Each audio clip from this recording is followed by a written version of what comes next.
Hi guys, welcome back to my channel.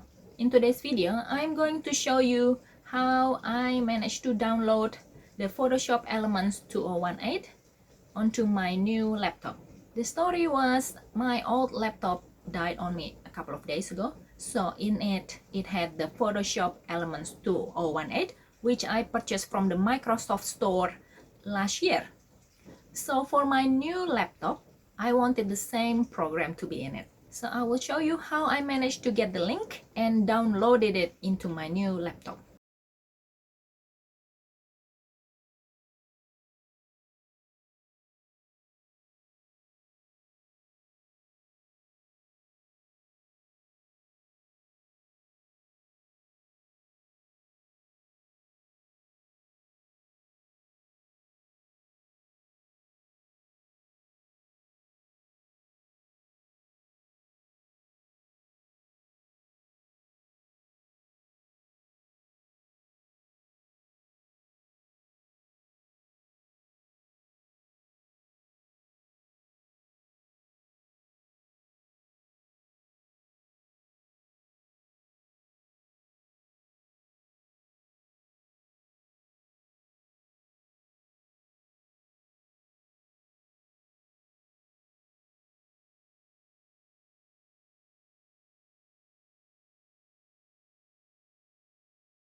Alright guys, thank you so much for watching this video. If you enjoyed watching this video, please give it a thumbs up and I will see you in the next video. Bye!